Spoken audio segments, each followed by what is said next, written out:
Hey guys, welcome to my YouTube channel and welcome to Dhuli's classroom and don't forget to share and subscribe my videos to your friends and family। हम लोगों ने last 3 videos में chemistry का chapter number 1 को हाफली complete कर दिया था। अभी आगे के वीडियोस में हम लोग आगे जानेंगे टाइप्स ऑफ केमिकल रिएक्शंस के बारे में और वो सारी चीज़ें हम लोग आगे जानने वाले हैं, ठीक है।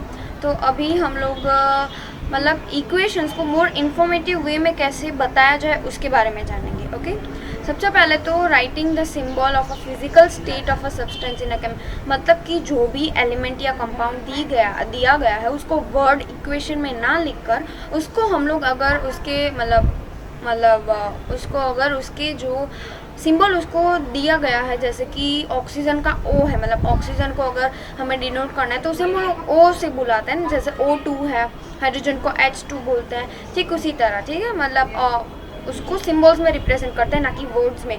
और दूसरी बात की है ना, उसमें जो वो कौन से फिजिकल स्टेट में अभी है, जैसे सॉलिड में है, लिक्विड में है और गैस में है, ठीक है।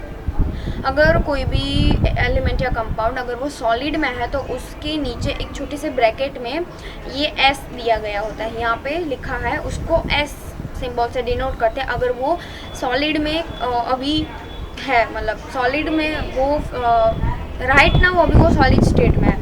फिर अगर वो लिक्विड में हो तो उसे L से डिनोट किया जाता है और गैस में हो तो G से।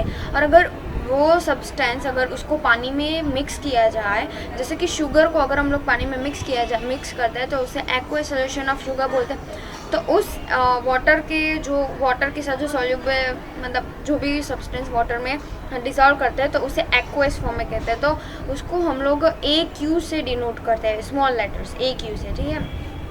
Writing the condition in which reactions take place, the condition is generally written above or below the arrow। मतलब कि है ना, सबसे पहले स्टेट कहाँ पे लिखते हैं, जो फिजिकल स्टेट होता है वो कौन सी जगह पे लिखा जाता है, वो अगर एलिमेंट होता है ना, जो एलिमेंट दी गया है उसके नीचे या फिर उसके साइड में लिखा जाता है कि वो कौन से स्टेट में अभी एग्जिस्ट करता है।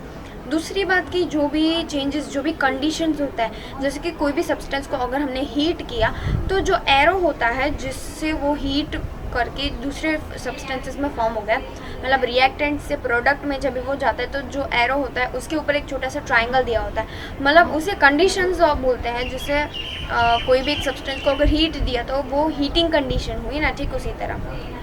फिर नेक्स्ट में थर्स बाय राइटिंग द सिंबल, मतलब thus by writing the symbols of physical state of a substance and condition under which reaction takes place, a chemical equation can be made more informative।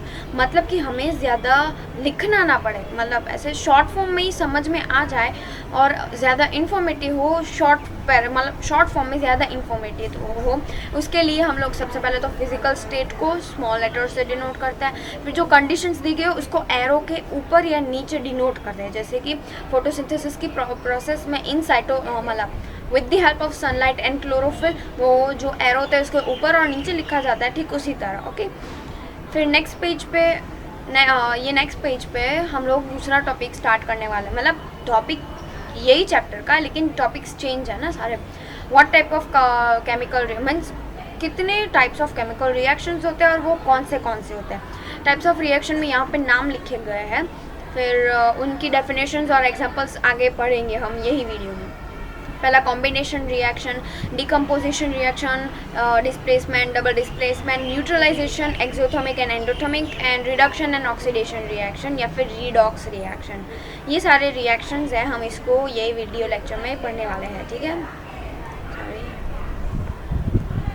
First है हमारा combination reaction, उसकी definition है, उसको किस type में लिखा गया है, मतलब उसको अल्फ़ाबेट से डिनोट किया गया है, ये जनरल फॉर्म है, ठीक है। उसको बाद नेक्स्ट में हमारा एग्जांपल्स है। ओके, सबसे पहले उसका डेफिनेशन पढ़ लेते हैं। Reaction in which 2 or more reactants combine to form one product is called combination। Combination reaction के वर्ड में ही बताया गया है कि कोई दो सब्सटेंस को मिला के तीसरा सब्सटेंस, जो दोनों को मिला के उस जो तीसरा सब्सटेंस बनता है उसे कॉम्बिनेशन रिएक्शन बोलते हैं, ठीक है।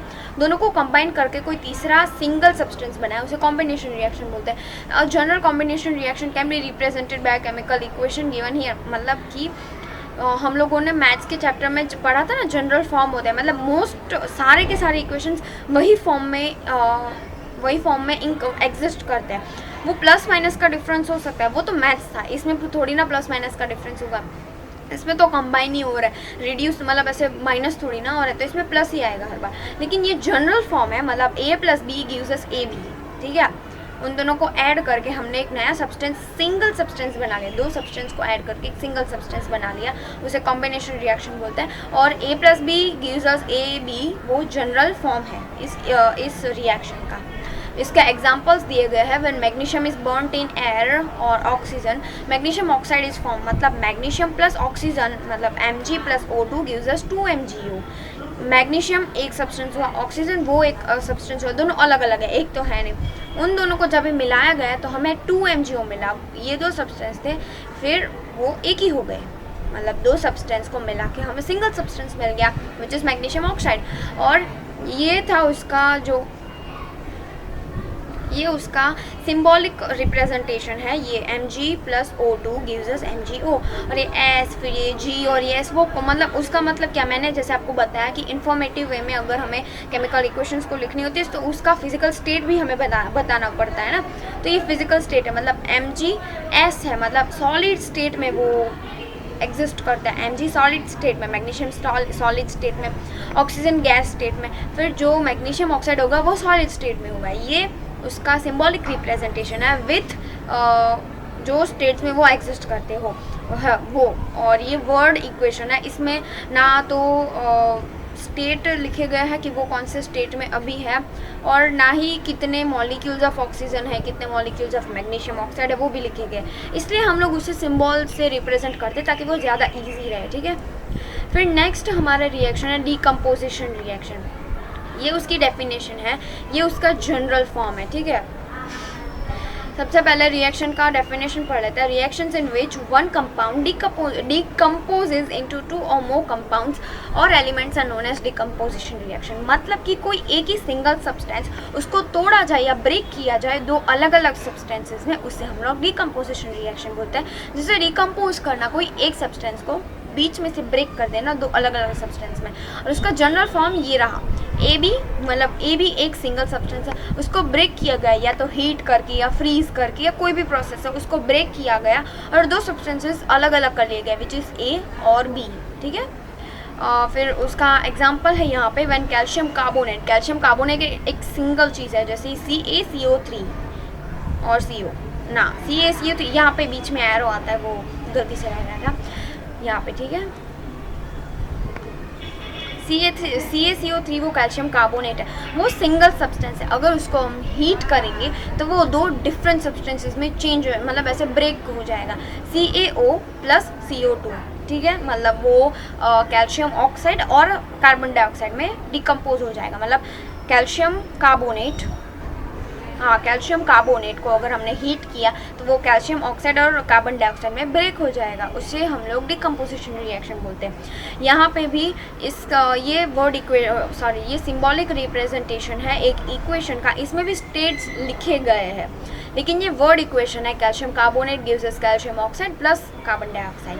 और ये सिंबॉलिक रिप्रेजेंटेशन है, CaCO3 which is in solid state gives by breaking them gives us CaO in solid state plus CO2 in gas state, ठीक है। फिर नेक्स्ट है हमारा थर्मल ये मतलब टाइप्स में तो नहीं आता, लेकिन उससे टाइप्स में मान सकते हैं, क्योंकि मतलब ऐसे रिएक्शंस जिसके लिए जो एनर्जी रिक्वायर्ड होती है उसकी बेसिस पे है। थर्मल डिकम्पोजिशन, थर्मल मतलब कि हीटिंग होता है ना, थर्मल मतलब हीट होता है।